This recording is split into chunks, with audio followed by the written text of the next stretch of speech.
Hello, আসসালামু আলাইকুম। Imran take YouTube চ্যানেলের পক্ষ থেকে সকলকে স্বাগতম। আজ আমি আপনাদের দেখাবো কিভাবে পাসপোর্টের অনলাইনে আবেদন করবেন। তো আবেদন করার জন্য প্রথমে আমরা চলে যাব পাসপোর্টের ওয়েবসাইটে।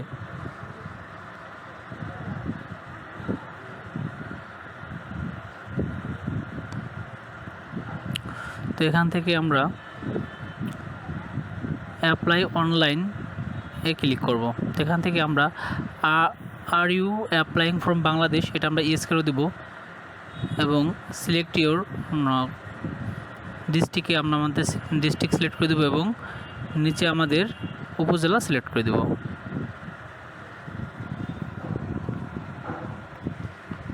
এবং কন্টিনিউতে ক্লিক করব। তো এখানে আমি আমাদের একটা ভ্যালিড ইমেল আইডি দিয়ে দিব, যে ইমেল আইডিটা আমরা ব্যবহার করে থাকি।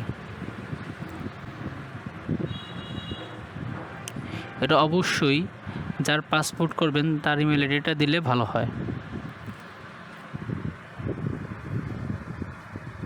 আমি হিউম্যানে ক্লিক করে কন্টিনিউতে দিব। তো এখানে আমরা একটা পাসওয়ার্ড ক্রিয়েট করে নিব। পাসওয়ার্ডটিতে অবশ্যই একটি ক্যাপিটাল অক্ষর থাকতে হবে।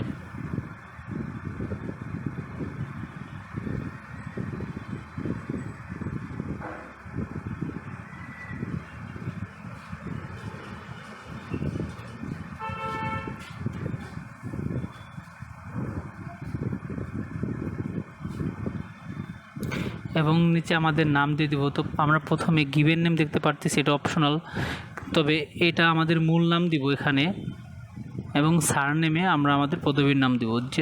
যদি আমাদের একটা নাম হয় তাহলে আমরা সার নেমেই আমরা আমাদের নামটা দিয়ে দিব। এবং এখানে আমি নাম্বার দিয়ে দিব, যার জন্য পাসপোর্ট করতেছেন তার নাম্বারটা দিয়ে দিবেন এখানে।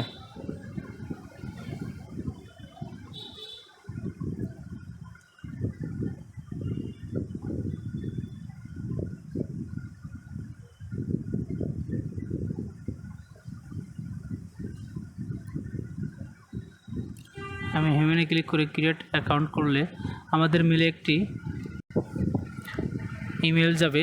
তো সেই ইমেল দেখে আমরা ওইখানে কনফার্ম করব এবং আমাদের এরকম একটি ইন্টারফেস দেখাবে। এখানে আমরা অ্যাপ্লাই ফর এ নিউ পাসপোর্টে ক্লিক করব। তো এখান থেকে আমরা অর্ডিনারি পাসপোর্টে ক্লিক করে 7 কন্টিনিউ ক্লিক করব। এখান থেকে আমি আমাদের ইনফরমেশনগুলো ফিল আপ করবো।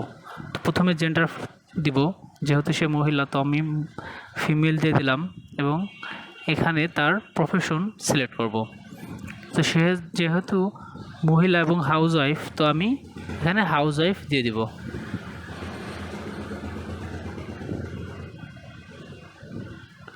এবং ধর্ম দিয়ে দিব ইসলাম। এখানে আমি দিয়ে দিব যে কোন জেলায় তার জন্ম। তো যেহেতু সে গোপালগঞ্জ জেলায় জন্মগ্রহণ করছে, তো গোপালগঞ্জ জেলা দিয়ে দিব। তো নিচে ডেট অফ বার্থ, এখানে ডেট অফ বার্থ দিয়ে দিব।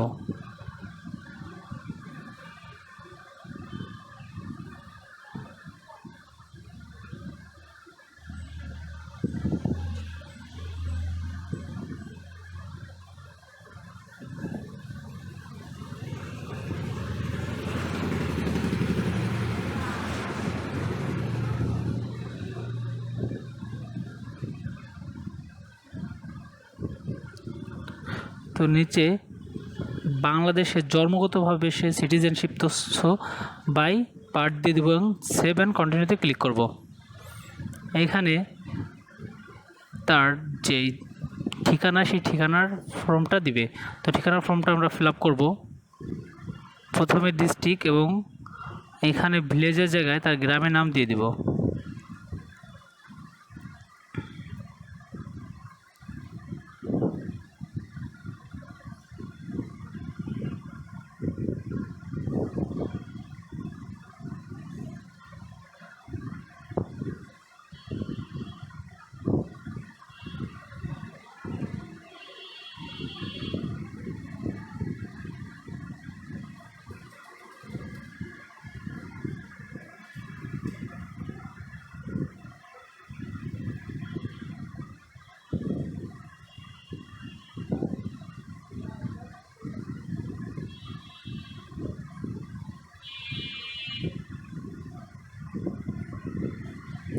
তো নিচে আমরা পোস্ট অফিস দিয়ে দেব। তো পোস্ট অফিস যেহেতু ফুলের পাতা, আমরা ফুলের পাত দিয়ে দেব।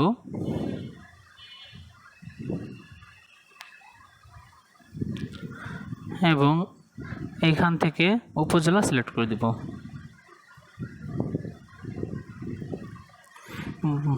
এখানে তার বর্তমান এবং স্থায়ী ঠিকানা যদি এক হয় তো আমরা টিক মার্ক দিয়ে দেবো, আর যদি এক না হয় তাহলে আমরা টিক মার্ক উঠিয়ে বর্তমান এবং স্থায়ী ঠিকানা বসিয়ে দেব।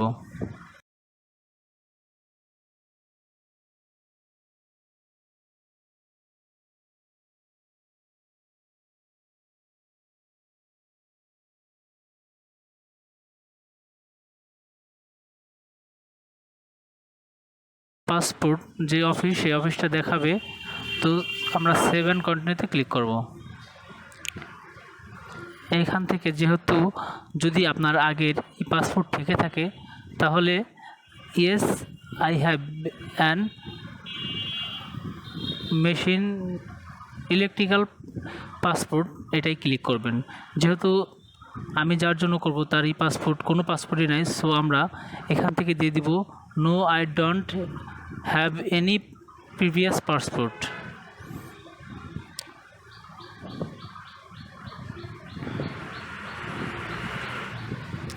এখান থেকে আমরা দিয়ে দিব যার পাসপোর্ট করতেছি তার এনআইডি নাম্বার।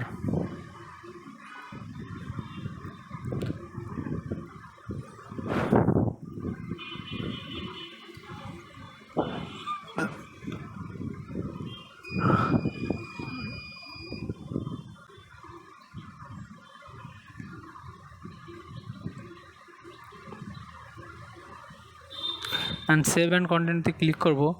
এখন এখানে আমরা যার পাসপোর্ট করব তার পিতার ইনফরমেশনগুলো ফিল আপ করবো। তো প্রথমে তার বাবার নাম দিয়ে দিব,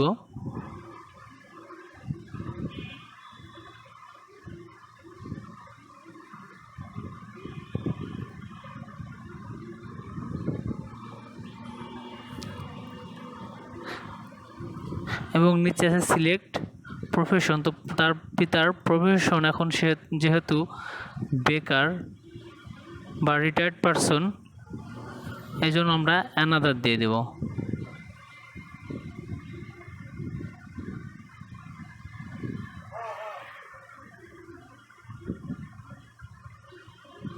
এবং ন্যাশনালিটি বাংলাদেশ দিয়ে দেব।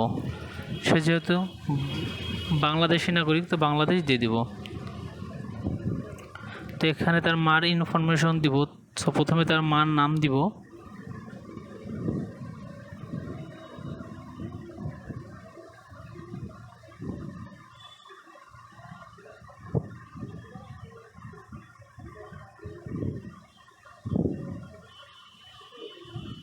এবং এখান থেকে তার প্রফেশন সিলেক্ট করে দেবো। সো সে যেহেতু হাউস ওয়াইফ, তো আমি এখানে তাকে হাউস ওয়াইফ দিয়ে দেব।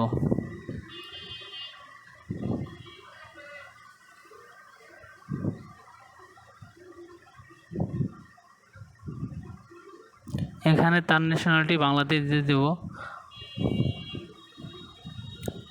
এবং এই ফর্মটা হলো যার কোনো গার্ডিয়ান নাই, সো তার আইনি গার্ডিয়ান যে হবে তার ইনফরমেশন এখানে দিয়ে দেবো। সো আমি যার জন্য করতেছি তার গার্ডিয়ান আছে, সো এই ফর্মটা আমাদের ফিল আপ করা লাগবে না। আমরা নেক্সটে যাব এবং এইখান থেকে দিব তার ম্যাটেরিয়াল স্ট্যাটাস। তো সে যেহেতু বিবাহিত, আমরা ম্যারিড দিব। এবং এখানে তার স্বামীর নাম দিয়ে দিব।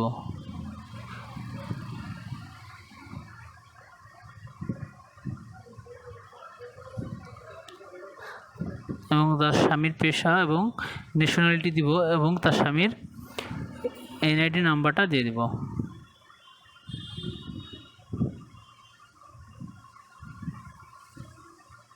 এবং কন্টিনিউতে ক্লিক করলে এখানে আমরা ইমার্জেন্সি কন্ট্যাক্টের জন্য একজনকে দিয়ে দেব। তো ইমার্জেন্সি কন্ট্যাক্টের জন্য আপনি আপনার যে গার্ডিয়ান আপনি তাকে সিলেক্ট করতে পারেন।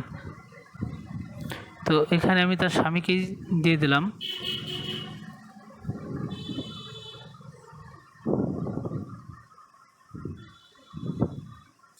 এবং তার ঠিকানা পূরণ করে দিলাম।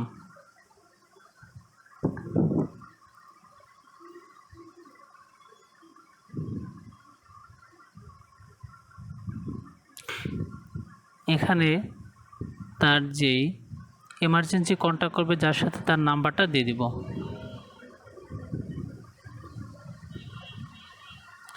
এবার এই পাসপোর্টের ভ্যালিডিটি কত থাকবে, 10 বছর না 5 বছর, এটা সিলেক্ট করবেন। তো আমি যেহেতু 10 বছরের জন্য করবো, তাই 10 বছর সিলেক্ট করলাম এবং রেগুলার পাসপোর্ট সিলেক্ট করলাম। আর যদি কারো এমার্জেন্সি প্রয়োজন পড়ে, সে এক্সপ্রেস ডেলিভারি চাপ দিলে এক্সপ্রেসে করতে পারবে। তো এখানে দুটোই দেখাইতেছে কোনটার প্রাইস কত। তো আমরা সেভ অ্যান্ড কন্টিনিউতে ক্লিক করলে আমাদের এরকম একটা ফর্ম দিবে, যে ফর্মটা আমরা খুব ভালোভাবে চেক করে নেব যে আমাদের তথ্য ঠিক আছে কি না।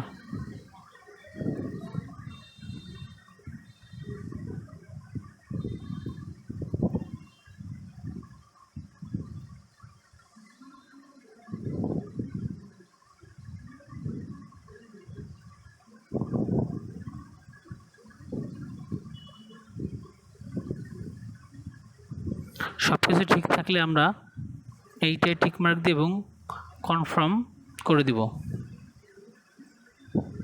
তো অনলাইন পেমেন্ট করলে অনলাইনের জন্য অনলাইন পেমেন্টে চাপ দেবেন এবং অফলাইন করলে অফলাইন পেমেন্টে চাপ দেবেন। তো আমি যেহেতু অফলাইন করবো, তো অফলাইন পেমেন্টে ক্লিক করলাম